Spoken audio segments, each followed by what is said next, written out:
तलावात मागील काही दिवसांपासून सीगल पक्ष्यांचं आगमन झालंय.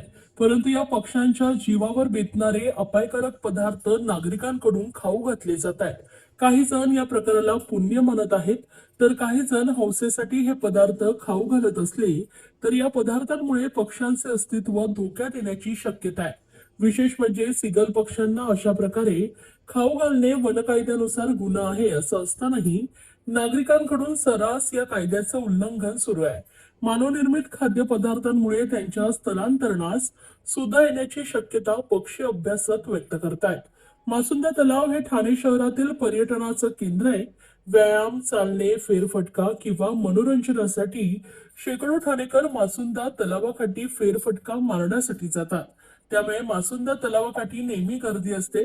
याच तलावात थंडीपासून बचावासाठी नोव्हेंबर महिन्यापासून सीगल हे पक्षी लडाख, युरोप आणि सायबेरिया भागातून येतात. परंतु फेरफटका मारण्यासाठी आलेले नागरिक या पक्ष्यांना शेव, फरसाण, चिवडा, पावाचे तुकडे यासह वेगवेगळे खाद्यपदार्थ टाकतात.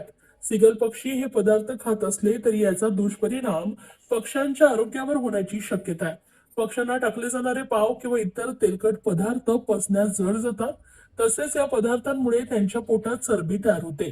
सीगल पक्षी मार्च किंवा एप्रिल महिन्यात त्यांच्या प्रदेशात निघून जाण्यास सुरुवात होते.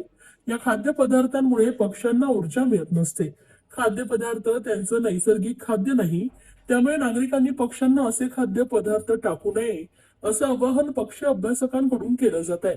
सीगल पक्ष्यांना नैसर्गिक खाद्य मिळते, त्यामुळे नागरिकांनी त्यांना मानवनिर्मित खाद्यपदार्थ देऊ नये, कारण ते त्यांच्या आरोग्यासाठी अपायकारक आहेत. हे पक्षी त्यांच्या प्रदेशात गेल्यानंतर तिथे देखील त्यांना ही सवय लागण्याची शक्यता आहे. त्यांच्या प्रदेशात जाण्यासाठी लागणारी ऊर्जा देखील अशा खाद्यपदार्थांमुळे कमी होण्याची शक्यता आहे. महापालिकेने याबाबत नागरिकांमध्ये जनजागृती करणं अत्यंत आवश्यक आहे, असं पक्षी अभ्यासक अविनाश भगत यांनी नमूद केलंय.